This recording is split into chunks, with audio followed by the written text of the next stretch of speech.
illallah, tiada Tuhan selain Allah, jangan sembah kecuali Allah, Muhammad Rasulullah, Muhammad sebagai Rasul Allah. Marah Abu Jahal, Abu Lahab, pembesar-pembesar Quraisy marah. Apa ini Muhammad? Dia perintah kita, tiada Tuhan selain Allah, jangan sembah kecuali Allah, tidak dilihat lagi. Tuhan kita sekarang saja 4, nah setengah mati kita urus dunia, apalagi kalau cuma 1, nggak dilihat lagi. Tuhan apa ini dia bawa Muhammad? Akhirnya rapatlah Abu Jahal dipimpin oleh Abu Lahab dan teman-temannya. Saudara-saudara sekalian, kita apai ini Muhammad? Makin menjadi-jadi, makin kita tekan, makin banyak pengikutnya. Saudara-saudara sekalian, diapai? Dari belakang ada yang usul, saudara pimpinan rapat, bagaimana kalau Muhammad kita sogok perempuan? Nah bilang yang lain, tidak setuju. Kenapa? Muhammad bukan pejabat Indonesia, kasih perempuan hijau matanya. Kan begitu. Di mana itu Indonesia? Kita tahu di Indonesia, kita tahu dah ada pejabat begitu. Ada. Kau salah, kenapa kau pilih?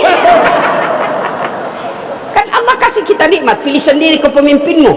Nah, beda zamannya Pak Harto dulu, kita tidak tahu siapa tume, tiba-tiba saja jadi bupati, tiba-tiba saya gubernur, tiba-tiba. Dulu tidak ada. Sekarang kau diberi kebebasan, pilih pemimpinmu, pilih kau bupatimu, pilih wali kotamu, pilih gubernurmu, pilih wakilnya. Tapi karena kau disogok, mana orang jahat kau pilih juga.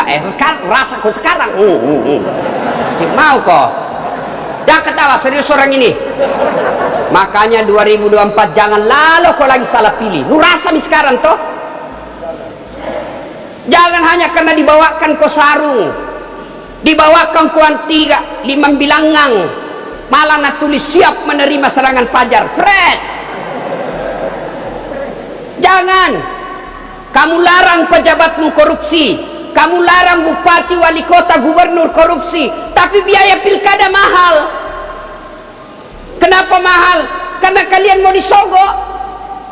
Coba kalau tidak ada mau disogok, bahkan kalian shooting itu orang, kalau ada tim sukses bawa uang, kau lapor sama Panwas, lapor sama polisi, tidak ditindaklanjuti, urusanmu sudah selesai, mereka yang tanggung nanti di akhirat.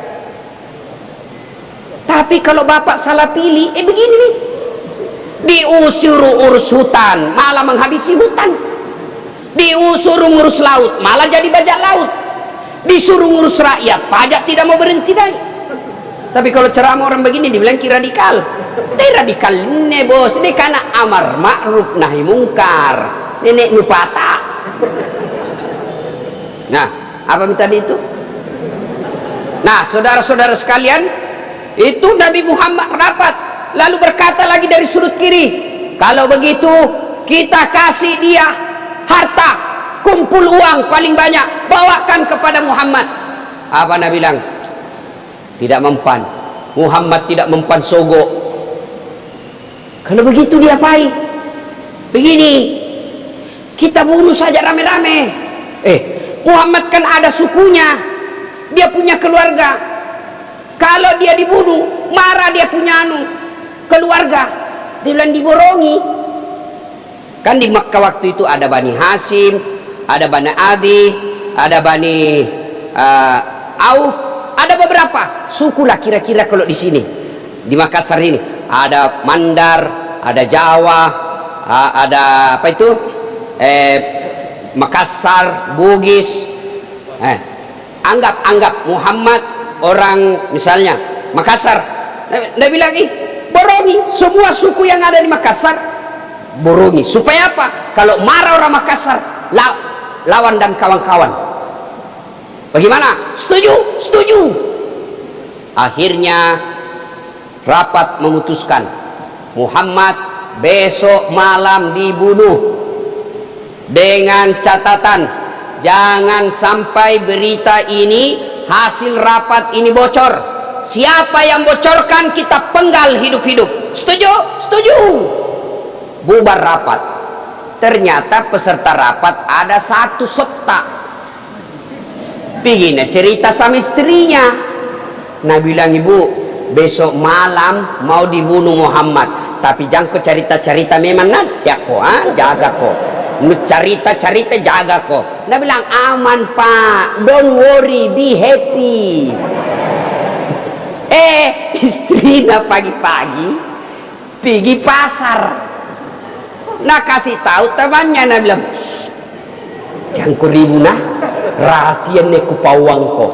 Cangkur ribu apa? Muhammad sebentar malam dibunuh. Tapi jangan kau ngomong-ngomong, kau saja ku kasih tahu. Dia bilang tenang bos, aman masalah. Pulang tadi yang dikasih tahu pergi bertetangga. Nah kasih tahu juga tetangganya. Jangkur ribu rahasia. Kau saja ku kasih tahu ini ya, rahasia. Aman. Akhirnya satu Mekah tahu gara-gara jangkur ribu. Juga pelakunya. Ternyata dari dulu perempuan tidak boleh dikasih tahu rahasia. Pasti bocor. Maka bapak-bapak yang hadir di tempat ini, kalau ada pejabat negara, jangan kasih tahu rahasia kantor kepada istri, pasti bocor. Kalau begitu mentomi fitrahnya perempuan. Marah-marah Ustaz, biar nih marah, yang penting amanah kau harus pegang. Itu perempuan kalau marah ada beberapa sebab. Ini terutama ini adik-adik nih, adik-adik yang pengantin baru. Ada satu laki-laki yang tidak tahu kalau istrinya suka ngomel-ngomel. Apa? Haid. Itu perempuan kalau datang bulan haid, mens, macarepai, mak darai, nggak stabil emosinya. Orang lewat dia emosi.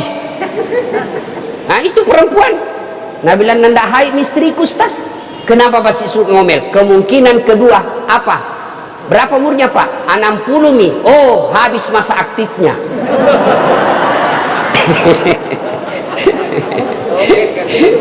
Nah, jadi kalau begitu habis masa aktifnya dia apa Ustaz? Ke bulan 2 di jalan keluarnya itu pak. Apa? Ganti kartu atau tambah kuota. Marah-marah ibu. Bukan ibu yang di sini, ibu baik semua tahu ini. Oh baik-baik ini semua. Luar biasa ibu. Bu. Oi bu. Bu. Bayangkan ibu, tidak pak gosip ki. Salat subuh ki seperti ini tiap pagi kita lakukan. Lalu sholat sunnah ki dulu sebelum masuk waktu subuh. Masya Allah, itu sholat sunnah 2 rakaat sebelum masuk waktu subuh, sembahyang subuh ki, itu pahalanya lebih berat 2 rakaat daripada dua-duanya isinya. Perempuan itu bu paling gampang masuk surga. Gampang sekali. Kata Nabi, apa syaratnya? 1, masam pajak kok. Perempuan kalau dia sudah sholat 5 waktu. Yang kedua, dia puasa Ramadan. Yang ketiga, dia jaga harga dirinya. Yang keempat, dia patuhi perintah suaminya. Tadahulul jannati bisalam. Silakan kau masuk surga bu, mana pintu kau suka. Bayangkan nih, sembahyang ki buto, pasti sembahyang ki. Yang kedua pasti puasa Ramadan ki. Yang ketiga pasti kita pakai jilbab. Kalau keluar itu salah satu menjaga harga diri. Tidak keluar tanpa ada kepentingan khusus. Dia selalu tinggal menjaga harga dirinya. 3 nih. Yang keempat, ini agak berat. Mematuhi perintah suami. Ini yang susah. Aduh, lain dikasih tahu lantong. Itu ibu-ibu kodong kalau ising pergi majelis taklim. Pak, pikat dulu majelis taklim di isingi pengajian 30 menit dengar ceramah, tapi 2 jangi di masjid gosip. Ini jadi masalah. Ustaz poin gosip. Ustaz poin gosip pak. Lewat kata dia bilang, Ustaz itu ji bajuna watuna di YouTube. Pacalla-calla. Nah, itu apa saudara-saudara sekalian? Akhirnya apa yang terjadi? Muhammad pun tahu rahasia akan ada pembunuhan. Dari mana dia tahu? Dari malaikat Jibril. Seolah-olah pakai hendi. Muhammad, hati-hati. Sebentar malam akan ada penyerangan, ganti korek. Nabi Muhammad di kopi. Akhirnya tiba saatnya diserang Nabi. Serang pak. Rumahnya dikepung oleh pasukan khususnya kafir Quraisy. Kira-kira kalau densus, detasemen khusus, dikepung kunjunglah rumahnya Muhammad. Sejarah menjelaskan, kalau lewat orang, jangankan orang, kucing saja lewat pasti diciniki, dikepung Pak. Tapi apa yang terjadi? Allah perintahkan Nabi Muhammad, Muhammad baca kau ini ayat. Ada yang tahu ayat apa dia baca? Ada yang tahu? Ada yang tahu? Hah? Ada? Hah? Apa? Apa? Belum tahu? Masa tidak tahu gitu ayat nak baca? Surah? Ayat cocok surah Yasin. Ayatnya bunyinya wa ja'alna min baini aidihim wa min halfihim fa aghsaynahum. Kurang lebih ayat itu menjelaskan, di muka mereka, di belakang mereka kami pasang dinding sehingga Muhammad lewat tidak ada yang lihat. Tak buka matanya tapi tidak ciniki. Ini mina baca biasa mahasiswaku kalau ada sweeping lalu lintas. Nah ciniki, polisi. Langsung sudah baca Bismillahirrahmanirrahim. Jangan min baini aidihim sata. Si Kalina lewat, ditilang. Datang marah-marah sama saya, Ustaz ini Pak bale-bale. Kenapa ada Ustaz Pak bale? Bohong ki Ustaz. Kenapa kau bilang bohong? Ku baca itu ayat nak ditilang ya Ustaz. Kenapa ya? Kenapa bisa? Nggak pakai kahelen. Bukan ayat yang saya salah, kau yang dongo. Pasti nak cini ke polisi, baru itu polisi nak hafal tonji itu ayat. Ada juga bapak-bapak pulang terlambat nak bacakan istrinya ini Pak. Nak apa kok? Dari tadi nak tunggui kok. Mana ini cilaka di jam 2 belum pulang. Tapi dengan izin Allah, Nabi lewat tidak ada yang lihat. Nabi kemudian jalan jauh masuk di gua Zur. Masuk di gua Zur, Nabi berlindung. Itu gua Pak tidak jauh, kalau kita lihat tidak jauh Pak. Orang kalau ngintip pasti dilihat orang yang di dalam. Sembunyi Nabi dengan Abu Bakar Siddiq, dikejar-kejar, datang pasukan Abu Jahal. Begitu Abu Jahal ngintip, Allah turunkan pertolongannya. Bukan burung ababil, bukan malaikat Jibril, tapi apa yang Allah turunkan? Apa? Laba-laba. Tahu jaki laba-laba? Spiderman. Spiderman itu manusia laba-laba. Atau spider, garangkang. Toh? Dia bikin sarang depan bibir gua. Nabi bilang Abu Jahal, tahu jaki sarang tuh? Sarang laba-laba. Coba lihat itu sarang laba-laba. Ballpoint saja, pensil saja disimpan di atasnya, pasti koyak, pasti robek. Tapi yang terjadi, kalau Allah berkehendak, sarang laba-laba yang rapuh mengalahkan strategi perangnya Abu Jahal. Nabi bilang Abu Jahal, tidak mungkin ada manusia di dalam. Kalau ada Muhammad di dalam, pasti robek ini sarang. Begitu diintip, terbang burung merpati. Nabi bilang tidak mungkin ada manusia di dalam. Akalnya sendiri mengalahkan akalnya. Kalau Allah mau, Nabi kemudian selamat. Banyak lagi kisah-kisah. Ini semua kisah terjadi Pak, dijelaskan dalam Quran. Allah yang ceritakan melalui malaikat Jibril dan ditulis dalam Quran. Kalau Bapak tidak percaya ini kisah, berhenti ke sholat, karena ini wajib kita percaya Al-Quran. Tidak masuk akal, tenah tamang kalang. Tapi kalau punah kareng Allah Ta'ala ero tenah kana, tidak ada dibilang tidak ada masuk akal. Tidak masuk akal kata manusia. Tapi kalau Allah yang mau, pasti terjadi. Jangan cemas. Apalagi namanya lunas utang kecil buat Allah. Ada utang ustad kecil buat Allah. 5 tahun mau ustaz menikah, tidak ada anakku, kecil buat Allah kasih ku anak. Nah, Maryam saja tidak ada suaminya bisa punya anak. Ustaz kodong ini corona ini hancur naseng usahaku, kecil buat Allah kasih ke usaha baik nanti, kecil. Allah cuma minta takarrub ilallah, dekat kau sama saya, bukan dekat sama wali kota. Wali kota 5 tahun ya bos, Pernah terpilih kok kembali 10 tahun, tidak terpilih lagi. Wabillahi taufiq wal hidayah. Habis kok. Biar jago bagaimana gubernur, biar jago bagaimana wali kota, bupati, 10 tahun paling lama sekarang. Biar hebat bagaimana presiden, 10 tahun saja. Ada yang lagi bilang minta 3 tahun. Apa itu? 3 periode. Pak Jokowi tahu sudah bilang, saya tidak mau. Tidak mungkin saya mau 3 periode. Orang yang bilang 3 periode itu hanya mau cari muka sama saya. Alhamdulillah. Ya, ibu bapak saudara-saudara sekalian, tapi jangan kurusi politik. Tiap magoh. Biar Tommy ini kita urusi saja. Kan biasa ini sekarang orang banyak ribu-ribu. Begini saya. Kalau mau perbaiki Indonesia, perbaiki diri masing-masing. Kalau mau masuk politik, jangan kau cerita di medsos, daftar kau caleg. Itu lebih real. Kalau nah, kalau kau polisi. Tapi bagaimana caranya? Masuk kau pengurus partai, caleg kau nanti, terpilih kau jadi anggota DPR, perbaiki undang-undangmu, negaramu. Masuk kau pilkada, terpilih kau perbaiki negaramu. Kalau boleh itu saja di medsos, apalagi kau sebarkan berita kebencian, kau sebarkan berita bohong, fitnah, bijaklah kau. Masuk ke penjara. Begitu masuk penjara dia bilang saya tidak tahu ini, kesian, saya cuma menyebar saja. Maka hati-hati menggunakan medsos sekarang.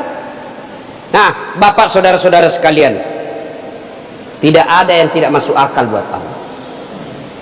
Tidak ada yang boleh. Tapi masalahnya sekarang, bagaimana mau kita tolong Allah? Nah, malas sembahyang. Sembahyang mau dulu ukurannya. Banyak masalah. Bagaimana tidak banyak masalahmu? Nah, setiap sholat kok selalu terlambat. Jokowi salat Jumat ji, paling terlambat datang, paling cepat pulang. Hati khotbah kau mau WhatsApp, mau kau nak tolong Tuhan, nenek nu patah.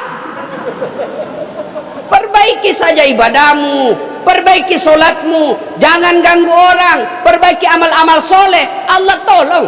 Kalau Allah tidak kasih, jangan kau langsung sangka buruk. Ustaz, nah 5 tahun ini berdoa kok tidak dikasih. Baru 5 tahun bos. Adam alaihissalam diusir dari surga, pisah sama istrinya Siti Hawa, minta dipertemukan. Berapa tahun baru dipertemukan, dikabulkan doanya? 200 tahun baru Allah kabulkan doanya. 200 tahun Pak. Nabi Zakaria minta supaya dikasih anak. Berapa tahun baru dikasih? Mintanya usia 21 tahun, 80 tahun baru Allah kabulkan. Berpuluh-puluh tahun. Nabi Musa minta supaya umatnya diselamatkan dari Fir'aun.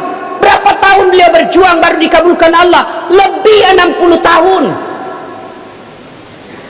Nabi Muhammad minta dipindahkan kiblat yang tadinya kiblat di Mekah dipindahkan ke Palestina. Nabi berdoa, ya Allah kembalikan kiblat kami ke Mekah. Berapa lama baru dikabulkan? 18 bulan. Kate berdoa maghrib, mau dikasih besok.